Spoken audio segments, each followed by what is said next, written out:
د پښتنې خاورې میرمن په دې خبره مړه وه،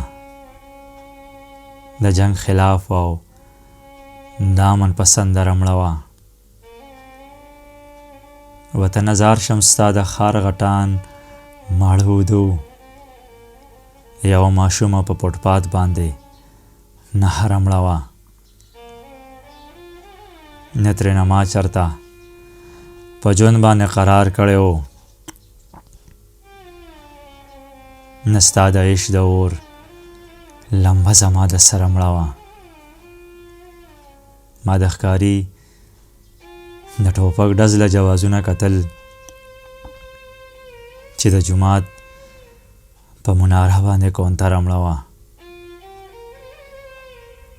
یوه موده کېږي چې دلته خاموشي خوره ده، یوه موده وشوه د مینې نغمهګره مړه وه. ما د ژوند هرې حادثې له حوصله راوړې، ځکه زه نه یارېدم ما نه مخکې یره مړه وه. شیدا دنیا و د نفرت فرنګ کې رنګو خلک، او زندگی پکې د ځان نه ناخبره مړه وه.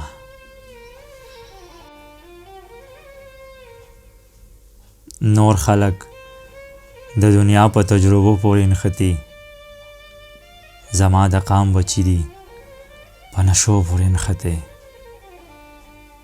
شرخوښي ظالمان او دهشتګرد یوازې نه دي،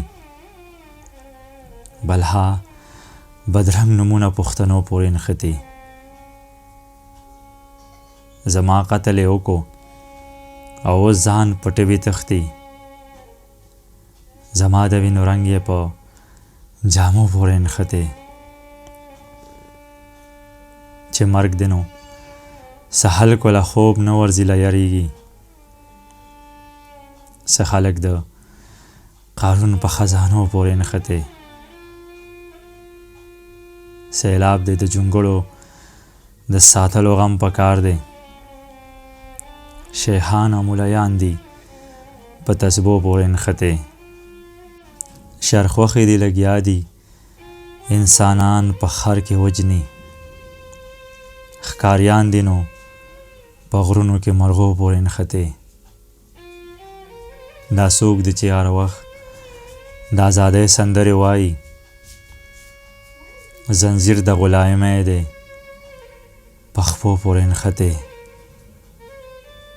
شیدا څه شاعران هېڅ د معیار نه خبر نه وي، خو وي بس پردي په قافیو پورې نښتي. بېګا زما په خوب کې حوصله وه ماته شوې، په جنګ کې مې په لاسو کې نیزه وه ماته شوې.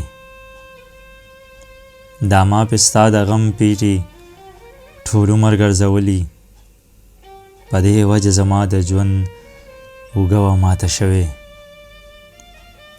په هغه ورځ به ستا ملامتیا څومره ښایسته وه، په کومه ورځ چې ستا نه به واده وه ماته شوې. ټوټې ټوټې مې ځان د پښتون قام په شان لیدلو، پرون زما په لاس کې آینه وه ماته شوې. هغه شوه راښکاره خلکو ویل سبا اختر دی، ماښام و تیاره نه وه خو روژه وه ماته شوې. په ژوند باندې د هغه سړي زړه سینه کې ماتو، په مرګ باندې په قبر یې خازه وه ماته شوې. په هیره کې چا زه د میکدې په طرف بوتلم، زما نه هم په هیره کې توبه وه ماته شوې. شیدا د شر نه لرې تلو د امن د خاطره، چاویل جوړ د پښتون سره نشه وه ماته شوې. شیدا د شر نه لرې تلو د امن د خاطره، چاویل جوړ د پښتون سر کې نشه وه ماته شوې.